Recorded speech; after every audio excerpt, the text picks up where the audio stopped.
اللہ تعالیٰ یہ جو دولت دیتے ہیں نا، دولت، یہ دولت بھی اللہ کا ایک اصول ہے کہ جب اللہ پانی پلاتے ہیں نا تو کہاں جمع کرتے ہیں اس کو؟ کنویں میں جمع کرتے ہیں، یہ ہر ایک کے گھر کی جیب میں پہنچاتے ہیں، ہر ایک کے گلاس میں الگ الگ ڈال کے دیتے ہیں. کہاں جمع کرتے ہیں اس کو؟ کنویں میں. پھر وہاں سے انسان نکال کے لے جاتا ہے. تو اسی طرح اللہ کا یہ نظام ہے کہ وما من دابۃ الا علی اللہ رزقها. یہ مثال اچھی طرح سے سمجھیں. کنجوس اور بخیل آدمی کو یہ آیتیں سمجھ میں نہیں آتی. اللہ نے فرمایا کہ زمین میں چلنے والی جو بھی مخلوق ہے اس کا رزق ہم نے اپنے ذمے لیا ہے. کس کے ذمے ہے؟ اللہ کے. لیکن اللہ یہ ذمہ داریوں کو تقسیم کرتا ہے. ہر ایک کی جیب میں براہ راست پیسے نہیں پہنچاتے. جیسے ہر ایک کے گلاس میں اللہ براہ راست پانی نہیں پہنچاتے، بلکہ اللہ لوگوں کو مرکز بناتے ہیں. ایک کو دولت مند بنا دیں گے، دوسرے کو غریب مسکین بنا دیں گے. دولت مند کو کہیں گے تیری جیب میں پیسہ ڈال رہا ہوں، اب تو ان غریبوں کو بھی خود بھی کھا، ان غریبوں کو بھی کھلا. ایسا ہوتا ہے نہیں ہوتا؟ گھر کے سربراہ کو اللہ نے دولت دے دی اور کہا کہ بیوی کو بھی کھلا اور بچوں کو بھی کھلا، والدین پہ بھی خرچ کر. ایک کمانے والا ہوتا ہے. تو اگر یہ عقل مند ہوگا اور یہ کہے گا کہ یہ اللہ میرے ذریعے سے ان کو روزی دے رہے ہیں، تو وہ اس کا یہ نظریہ ہوگا کہ اصل میں یہ پیسے میرے نہیں ہیں بلکہ انہی کے ہیں. سمجھ میں آ رہی ہے بات؟ انہی کی وجہ سے میری جیب میں ڈالے جا رہے ہیں.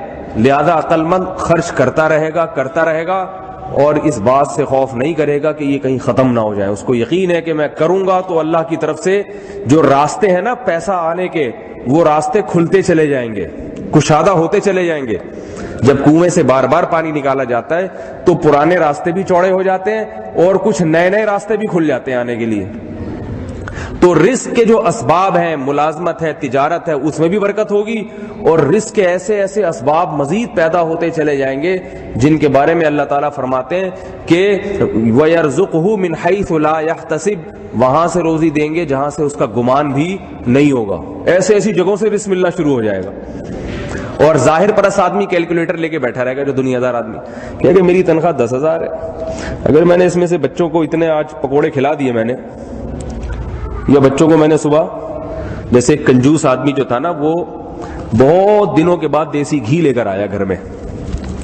کھلاتا ہی نہیں تھا گھی بچوں کو، کہ بھئی جب ڈالڈے سے کام چل رہا ہے تو سال میں ایک دفعہ بھی گھی کیوں کھلاؤں میں نے. بڑی مشکل سے لے کر آیا دیسی گھی کہیں سے ڈبے میں نا پیک. تو اب گھی میں اکثر چکنائی باہر بھی لگی ہوتی ہے، جتنی بھی گھی کی پیکنگ ہے نا اس میں کچھ نہ کچھ چکناٹ باہر ہوتی ہے. تو بچوں سے کہنے لگا کہ دیکھو پہلے جو ہے نا روٹی لگا کے کھاؤ ڈبے سے، جب ڈبے کا ختم ہو جائے، یعنی ڈبہ کھلے گا بعد میں، پہلے ڈبے کے باہر جو چکنائی لگی ہوئی ہے نا اس کو رگڑ کے کھاؤ. جب وہ اچھی طرح صاف ستھرا ہو جائے پھر ڈبہ کھولیں گے ہم. اب بچے بیچارے، وہ بھی کنجوس کے بچے تھے، وہ بھی لگا کے کھا رہے. ایک دن اس کو سفر پہ جانا تھا، اس نے کیا کیا، وہ ڈبہ الماری میں رکھ کے چلا گیا کہ میری غیر موجودگی میں بچے کھول نہ لیں اس کو. الماری میں بند کر کے چلا گیا.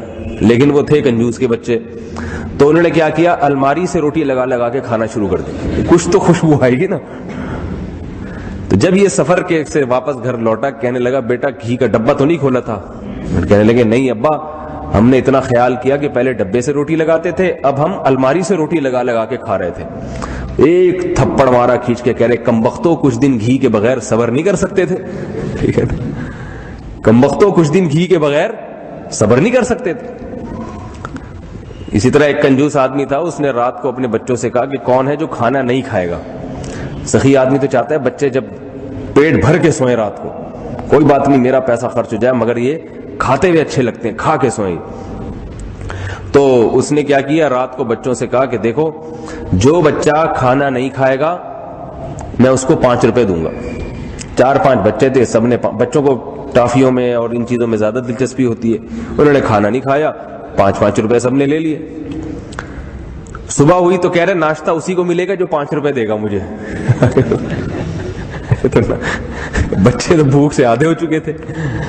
تو یہ تو خیر ایسے ہی فرضی واقعات ہیں، لیکن حقائق میں بہت سے ایسے کنجوس لوگ بھی ہیں جو خرچ نہیں کرتے جتنا اللہ نے حکم دیا ہے خرچ کرنے کا. میں یہ نہیں کہہ رہا کہ اسراف کریں، اڑائیں، تو خرچ کرنے والا اللہ کو پسند ہے، جمع کر کے رکھنے والا اللہ کو پسند نہیں.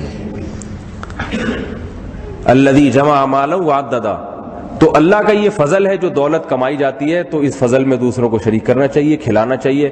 اس کا فائدہ کیا ہوتا ہے کہ جو رزق کے دروازے ہیں، دروازے مزید دروازے بھی پیدا ہو جاتے ہیں اور پرانے والے دروازے بھی کشادہ ہونا شروع ہو جاتے ہیں.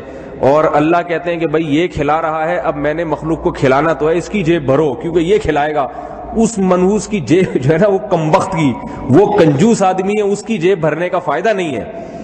لہذا اللہ اس کی دولت کو ضائع کرواتے ہیں مختلف طریقوں سے. یا تو رزق کے دروازے روک لیں گے اس پہ، یا رزق آئے گا مگر اس کے اپنے خرچے اتنے بڑھا دیں گے اللہ تعالیٰ کہ وہ آدمی جو ہے نا اپنے خرچے بھی اس کے پیسوں میں پورے نہیں ہوں گے. ہمارے پاس کتنے لوگ آتے ہیں کہ 1,00,000 روپے تنخواہ ہے مگر گزارا نہیں ہوتا، حالانکہ کوارے ہیں. ایک صاحب میرے پاس آئے، کہہ رہے میری تنخواہ 60,000 روپے اور میں مالی لحاظ سے بہت پریشان رہتا ہوں، میرا گزارا نہیں ہوتا. میں نے کہا شادی شدہ ہیں؟ کہہ رہے نہیں، میری شادی بھی نہیں ہوئی. میں نے کہا پھر 60,000 ایک آدمی کے لیے بہت ہے؟ کہہ رہے واقعی بہت ہے، لیکن پتہ نہیں کیوں نہیں ہوتا. مان بھی رہا ہے کہ یہ تنخواہ میرے لیے بہت ہے، مگر کہنے لگا کہ میں اس میں کیا رہتا ہوں، پریشان. تو میں نے ایک مولوی صاحب کا حوالہ دیا، میں نے کہا ان کی تو 15-20 ہزار روپے اور ماشاءاللہ ان کا اولاد بھی زیادہ ہے، ہم نے آج تک ان کے چہرے پہ رزق کی تنگی کی پریشانی نہیں دی. اب جب بھی ملو کہتے ہیں یار بہت ہے یار، ویسا مزے سے گزارا ہو رہا ہے. تو یہ کس کے ہاتھ میں ہے؟ اللہ کے ہاتھ میں. چاہے 1,00,000 میں بھوکا مار دے اور چاہے تو تھوڑے میں بہت کچھ کھلا دے، اللہ تعالیٰ برکت دے دے. تو اللہ تعالیٰ جو آدمی اللہ پہ اعتماد کرتا ہے اس کو سوکھی دال میں وہ لذت دیتے ہیں جو دولت آدمی کو مرغوں اور چرغوں میں نہیں آتا وہ مزہ، کو سوکھی دال میں وہ مزہ آتا ہے. اصل تو مرغے کھائے جاتے ہیں مزے کے لیے نا، تو جو اللہ پہ اعتماد کرتا ہے اللہ اس کو وہ لذت سوکھی روٹی میں دے دیتے ہیں، اس کو بھوسی ٹکڑے کھانے میں وہ مزہ آئے گا جو ایک دولت مند آدمی کو برگر کھانے میں نہیں آ رہا. دنیاوی لذتیں بھی دیں گے، دنیاوی سکون بھی دیں گے، آخرت کی لذت بھی دیں گے. تو اللہ نے اس لیے، لیکن یہ ساری چیزیں جو شریعت کے حقوق ہیں، بیوی بچوں کا خرچہ ہے، والدین کا خرچہ، یہ جب پورا ہوتا ہے جب جیب میں پیسے بھی ہوں. تو اس لیے اللہ نے کیا فرمایا کہ جب جمعے کی نماز مکمل ہو جاؤ تو زمین میں پھیلو اور اللہ کے فضل کو، اللہ کی روزی کو تلاش کرو. اس کو فضل اس لیے کہا کہ اس سے اللہ کے حقوق پورے ہوتے ہیں. نہیں ہوں گے اپنی طرف سے محنت کرے، پھر آگے اللہ کی مرضی، کسی کو زیادہ دیتا ہے کسی کو کم دیتا ہے.